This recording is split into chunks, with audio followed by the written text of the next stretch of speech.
All right, so we're out here. We got a couple of different rifles to shoot today. The first one we're going to shoot is this 6.5 SAUM. We're going to do a real quick seating depth test at 100 yards. I've gone 5 thousandths closer to the lands, 10 thousandths closer to the lands, and 15 thousandths closer to the lands. We're getting over 15-mile-per-hour gust. I really probably shouldn't be doing this.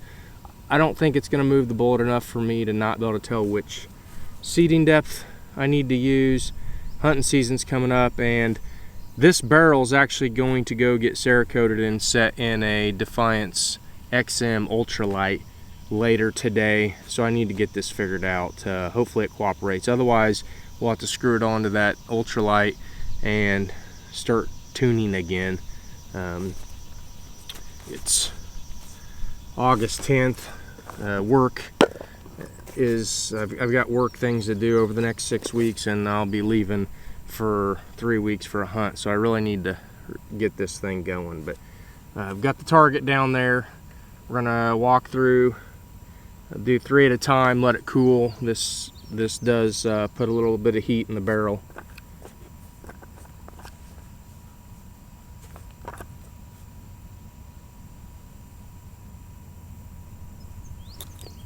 Alright, so these are 5 thousandths. I'm really guessing it's probably going to be the 10 or the 15 thousandths closer to the lands. The throat has moved 12 thousandths.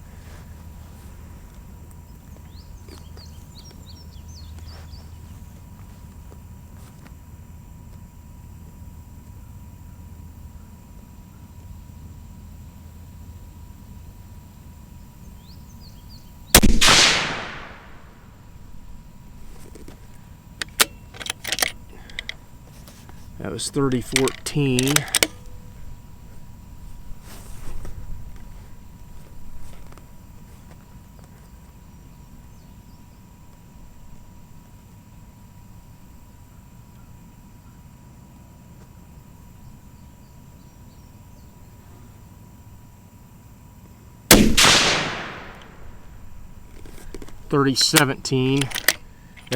I don't think that's it.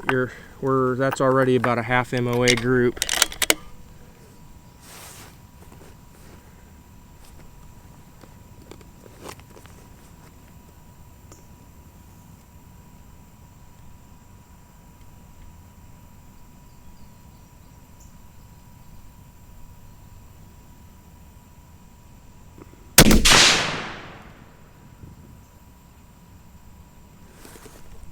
.30-12. ES is good. Still a little slower than it should be. One thing I will say, I do prefer, if the conditions will allow and you have the availability, I do prefer load development at 1,000 yards. One thing I have seen, sometimes it matters more than others, but it's kind of hard to tune powder charge if you're way off on seating depth, or if that particular setup is very seating depth sensitive. When you start getting vertical due to both powder charge and seating depth, it's very difficult to tune. That might be what we've got going on here. I think it's kind of ironic. I start doing these vlogs with you guys, and this gun's kind of being a pain in the ass. It was super easy to tune with a new barrel. I know a lot of guys like to wait until 100 rounds or even more to do load development. I don't agree with it. Most of my rifles, as a matter of fact, I can't think of another one where I didn't have a load developed in that 20 to 50 rounds, and then when the barrel sped up, you just tweak it back into the same powder charge, or not the same powder charge, but the same velocity, which is usually somewhere around a half a grain to a grain lower, depending on the case capacity or the charge weights. But this one's not been that way. But one of the things that's causing this problem is the barrel sped up at pretty much the same time as the throat had moved, 12 thousandths, right in that 75 to 120 rounds. And then that's when I ran out of new brass. This rifle didn't seem to change from new to once fired, like some of the larger capacities, 30 nozzler, 300 PRC, 300 Win Mag. Some of those I'll see where you have to drop. I've seen you need to drop clear up to a grain of powder to account for the difference in new brass versus once fired. When those all line up, it makes it a pain to retune, and sometimes you might be better off just starting over. But and I maybe should have done that here, but we'll get it tuned in. So we're going to do these seating depth testing today. I'll look at it. We may have to tweak the powder even more, and if so, we'll do that. But I think we'll get a good feel for what the rifle likes powder charge, or sorry, seating depth wise today. All right, this is 10 thousandths closer to the lands.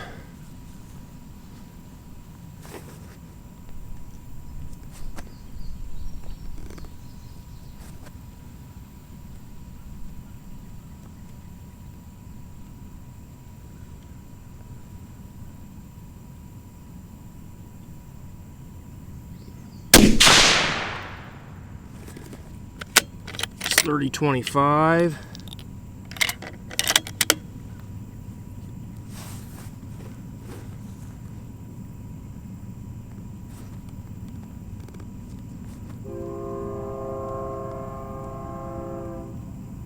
That last shot was not my best trigger pull.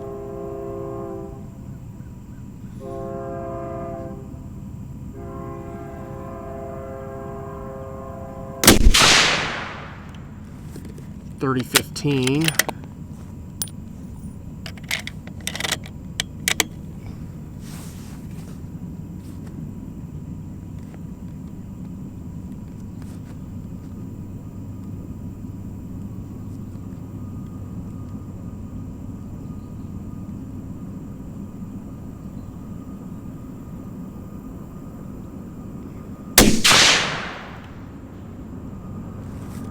.30-18.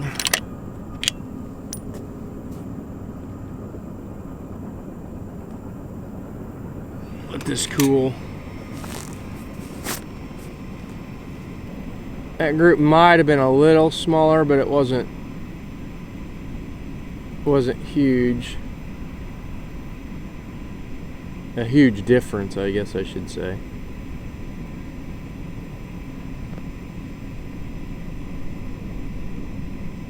Point of impact was a little bit lower. That first group, which was 5 thousandths off, was actually higher than it should have been. It could be, it could have something to do with why we were having such large vertical at long range, but I'm not really seeing the vertical on the paper here. So we'll let this cool, and then we'll do the 15 thousandths off.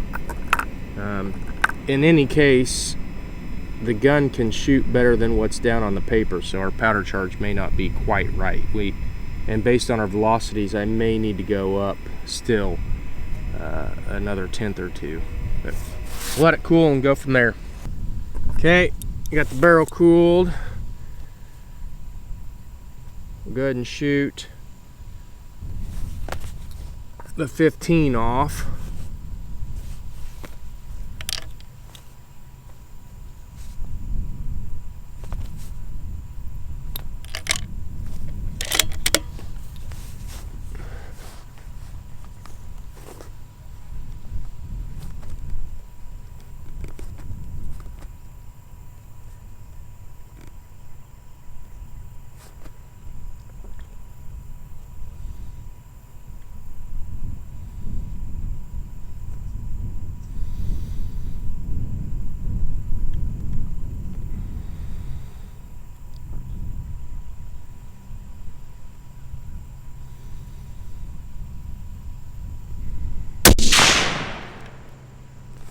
.30-31.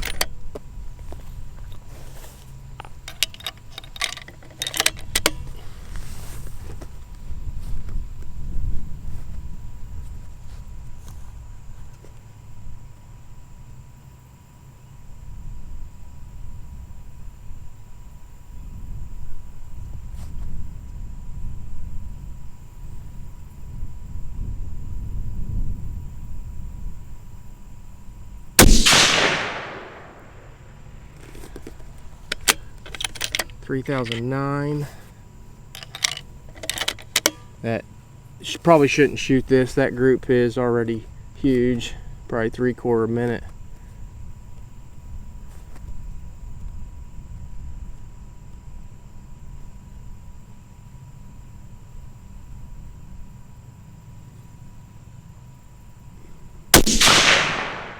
Yeah, definitely not that. So out of this, we'll go down and take a look.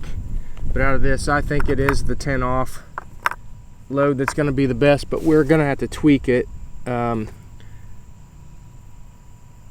It is all in horizontal, the group dispersion, but I don't think the wind caused it. We've got a right to left wind, but these trees are mostly blocking it. The trees are moving quite a bit, but I don't think it was windage that caused that. I think we'll have to tune the powder charge a little bit more, but I think it's 10 off that it's going to prefer. So go ahead and move on to the next rifle we're going to be shooting today. All right, I'm back out here. It started to rain pretty good. I went home, reloaded. So now we're at 10,000ths farther closer to the lands than what the original load was. I loaded up 59.6, 59.7, and 59.8. It's too windy to shoot at 1,000 yards still. The rain did suppress for a little bit the mirage, but it's going to come on quick.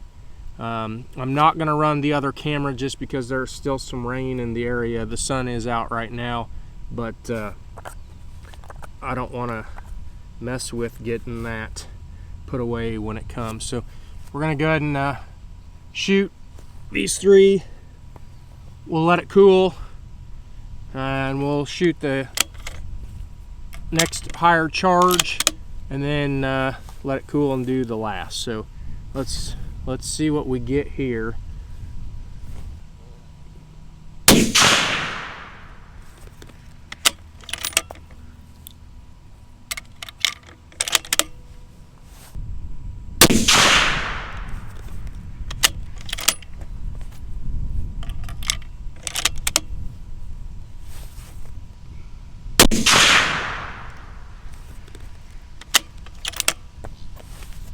ES on that was not great. Wasn't horrible. Let's see what we got. ES is 16. Okay. We'll go ahead and let the barrel cool and shoot the next highest charge. That was probably just a little bit smaller than the next lower charge.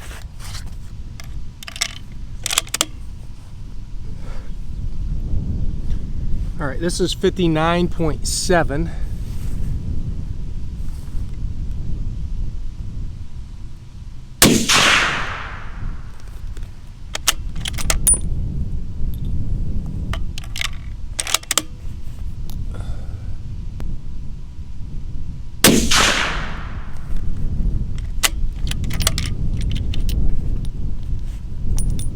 I pulled that one a little bit to the left.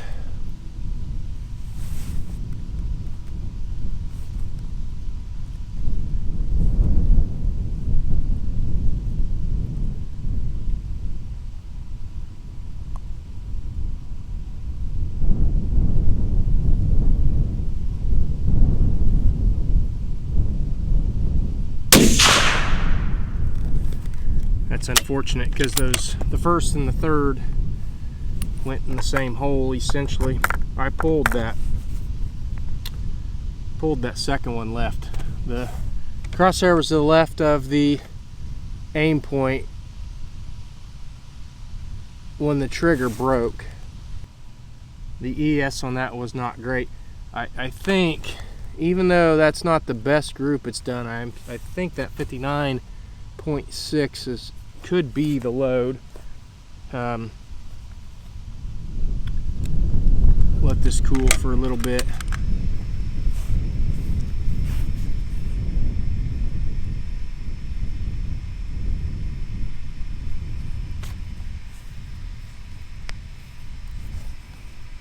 Yeah, it's frustrating when that happens. All right, we'll go ahead and shoot. This is 59.8, so this is 2/10 shy of the original, and I don't expect it to shoot. I think it's going to be too fast. That last group, the average had snuck up above where the load should have been, but we'll go ahead and shoot it here just so I know.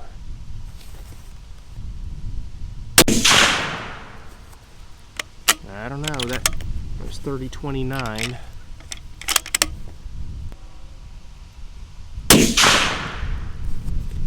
.30-34. Probably gonna mess this up. Those went in the same hole. Seems to be how it goes.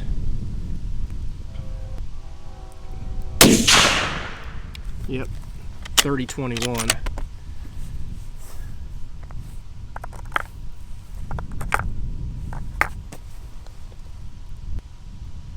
So that had an ES of 12 at 30.28 average velocity. The other one had an average of 30.32 for 27 ES, and 30.15 on the other with an ES of 16. I don't think I answered any of my questions today. We'll measure the groups. As far as point of impact versus the original load,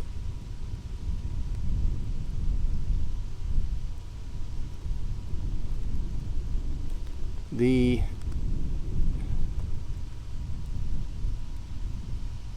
.59 is right where it should have been, where the 0 was before. At 59.8, slightly lower, it's coming down. I don't think I pulled that last shot, and it's not a horrible group anyways. It's probably just under half, maybe in the 4s. I don't think it's in the 3s, but I've got to get this to my gunsmith guy. Well, I guess he's not a gunsmith, my Cerakote guy. So I'll be picking up a Defiance XM Ultralight. It's nitrided later today. I'm going to screw this barrel off of this action, and we're going to take it up to him. He's going to Cerakote the bottom metal, the XM bottom metal, the barrel, and the Rock Slide TI Pro brake that I'm going to put on it. So the next time I shoot this barrel, it'll be on an XM action. It's going to be setting in a Mesa Precision Arms stock, and then I'm going to screw the 300 WSM barrel that I originally was shooting on this back onto here, and we're going to do some testing with ADG 300 WSM brass. So stay tuned.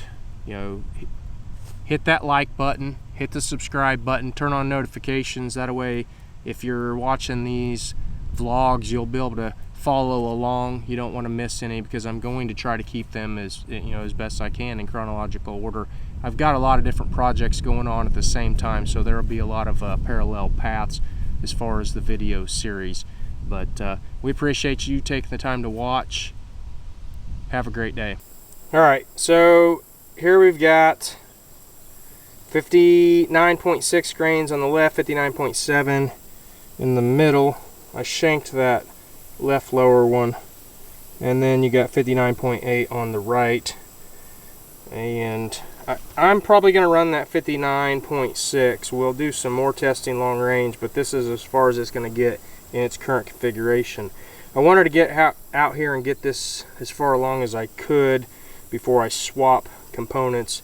That just introduces another variable that I don't like doing. So this is also a good demonstration of why I don't like load development at 100 yards. That bottom left was just 4 shots for making B-roll. It's just 4 random shots. They're different powder charges, different seeding depths, and 3 of them went in the same hole, and then you got that one that's up and above, and you're still looking at a group that's in the 3/10 or 4/10 range. But it's too windy to do long range today for load development, so this is what we got.